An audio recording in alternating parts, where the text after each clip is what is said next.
Inihayag ng International Criminal Court sa pre-trial hearing ang mga karapatan ni dating Pangulo Rodrigo Duterte habang naharap sa kasong Crimes Against Humanity kaugnay kanyang war on drugs. Kabilang dito ang karapatan na mag-apply para sa interim release o ang pansamantalang paglaya habang wala pang desisyon kung lilitisin ang kanyang kaso. Bahagi ito ng process ng ICC. At the confirmation of charges hearing can contest the charges, challenge the evidence presented prosecutor and present evidence. There will be no trial if the charges are not confirmed or if the proceedings against you are completed. You have the possibility to make an application for interim release pending trial. Samantala, sinabi ni Vice President Sara Duterte na nakabuo na sila ng defense team para sa dating Pangulo. Anya, mayroon na rin itong lead counsel na isa ring dating ICC prosecutor, ang International Defense Council at British lawyer na si Nicholas Kaufman. Defense team, yes, we already have a lead counsel. The President already appointed Nicholas Kaufman as his lawyer.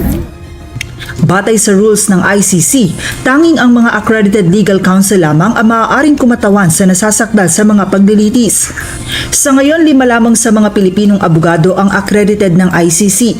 Isa na rito si Attorney Roque na bahagi ng legal team ng dating Pangulo. Samantala, sa panayam kay dating presidential spokesperson Attorney Harry Roque, sinabi nitong plano nilang umapila ng isa pang pagdinig bago ang itinakdang second trial sa kaso. Ang susunod na tinakda ng hukuman ay 21 na Setyembre. Pero bago dumating ang 21 Setyembre, hingi kami ng hearing para dinggin yung issue ng unang-una, anong epekto ng kidnapping para nakuha yung pagkatao ni Presidente Rodrigo Roa Duterte. At pangalawa, yung issue ng jurisdiction na bumitiw na tayo sa ICC bago nagsimula ng preliminary investigation ng prosecutor. Ayon naman kay VP Sara, titiyakin muna niyang nakasettle na ang lahat kaugnay ng legal actions ng defense team at hihintayin lang niyang may papalit sa kanyang kaanak ng dating Pangulo bago siya umuwi sa Pilipinas gaya ng pakiusap ng kanyang ama. Relax lang. May hangganan ang lahat. Yes!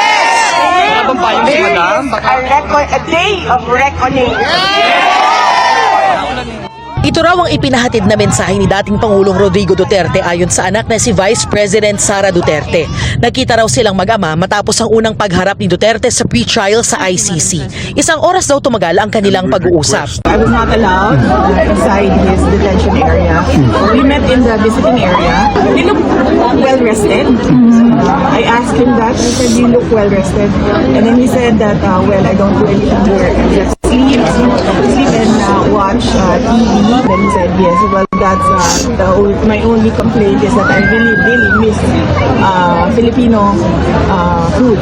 Di raw nila natalakay ang mga naganap sa pre-trial pero napag-usapan daw nila ang tungkol sa legal team sa kanilang pamilya at sa mga posibleng gawin nila sa mga susunod na araw. He repeatedly said, do not leave the country, do not leave the Philippines.